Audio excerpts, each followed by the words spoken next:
there's one thing that likely ties everyone here together, and it's the reliance on technology in our lives.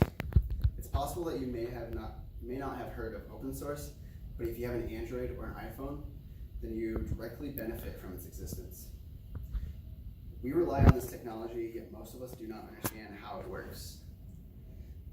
This ignorance leaves us vulnerable to exploitation.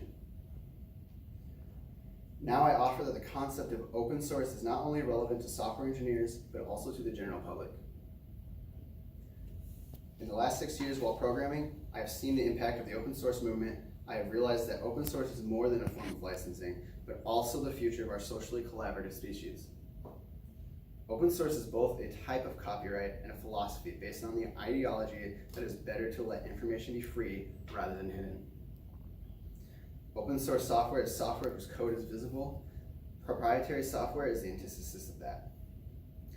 I will argue that open source software helps protect your privacy, greatly speeds up development, and even saves you money, and therefore should be your first choice over proprietary software. We live in a world where we are worried about our personal data being hacked and or abused by the corporations who collect it. Your data is unsafe against hackers. Data breaches are quite common, as you may have learned from the various news outlets who have reported on such breaches. In a cursory search, you can find plenty of articles written about breaches in recent years. In Molina's 2018 online article published on USA Today, you can read about one such breach where the data of 2.3 million T-Mobile customers had their private information stolen. This information included all kinds of personal data, even financial. An article by O'Flaherty from October 2018, published by Business Insider, describes a Facebook breach where over 23 million people's data was stolen.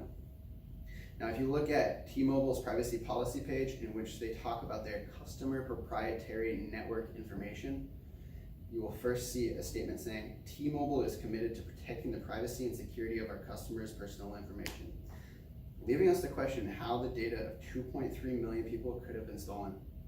Similar statements can be found in Facebook's privacy policy. Standards for data breaches are a mess and are altogether non-existent. It's hard not to feel hopeless while watching politicians implement laws on technology they don't understand. In 2018, viewed on many networks, Mark Zuckerberg, CEO of Facebook, testified in front of the Senate Judiciary Committee as they asked him questions that showed only their lack of understanding of technology rather than the issue at hand.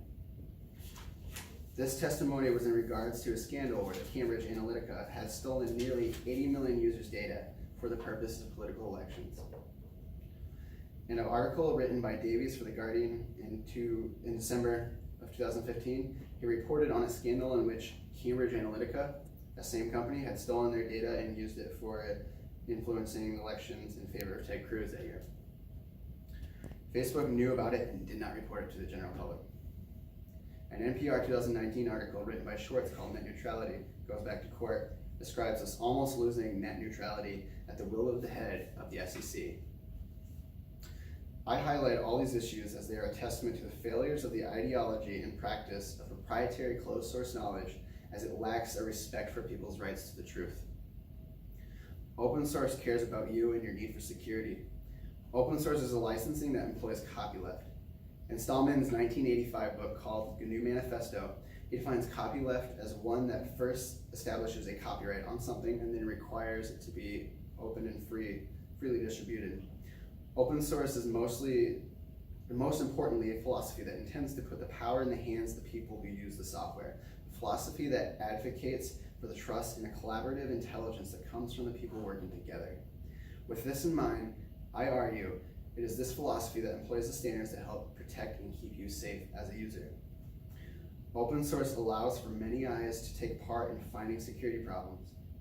A report from 2011 written by Polson titled Borland Interbase Backdoor Exposed details on how a backdoor into a private database at the company Borland could have exposed everyone's sensitive data. This backdoor was found only after the company decided to make their source code open, having already been there for years while it was closed. This backdoor was a result of sloppy programming that didn't adhere to the basic principle of secure design, thus leaving them vulnerable to the hackers who might reverse engineer their code. Having the extra eyes on that led to the discovery of such a backdoor before anything bad could happen.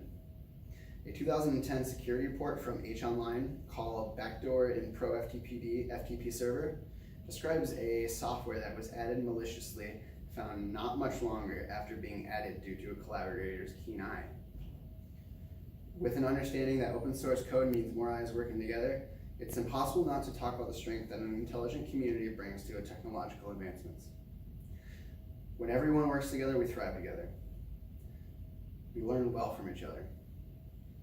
The internet is a giant catalog of human information. When we want to know something, we usually look it up on our phones. This speeds up finding information significantly.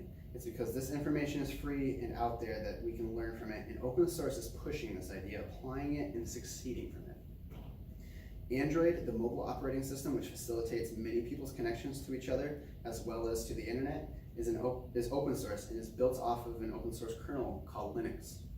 You may not know the name Linux, but it runs most of the internet. Technology grows fast when we all have our own reasons for contributing. One person's reason for using a piece of software might be completely different than the original creator's intention, taking it in directions that they may have never expected. Software is knowledge, and knowledge is a tool for furthering our own goals. In Weber's 2004 book published by Harvard University called The Success of Open Source, Weber says, "If you believe, as I do, that software constitutes at once some of the core tools and core rules for the future of how human beings work together, create wealth, beauty, new ideas, and solutions to problems, then understanding how open source can change those processes is very important." Open source isn't just an interesting question of how people work together though, it's a question of freedom. Open source is ultimately free to the general public. You pay for support, not for the code. The economy of open source is one that relies heavily on monetizing support for the software rather than access to it. Quite often, any open source commercial software can be found in a non-commercialized form. It is more expensive to reinvent the wheel than to work with the wheel. Hiring developers to work on a new piece of software can be very expensive and really not ideal when a piece of software that already exists for that purpose even easily repurposed for your needs is a heck of a lot cheaper. In English's 2012 book, Internet Success, A Study of Open Source Software Commons, highlights the success of the internet, and he attributes the free nature of the open source community that led to the major corporations finding success in the online landscape. We are in a time where we are left hopeless by the bodies that govern the technology that we use every day, where we worry about the likes of Mark Zuckerberg carelessly managing our private information, and where technology is advancing rapidly. We cannot adhere to archaic models of information distribution. We must guarantee the freedoms of information. The open source movement is a push for a world that understands that we are social creatures that work best when we openly work together, as it is the nature of how we learn and advance.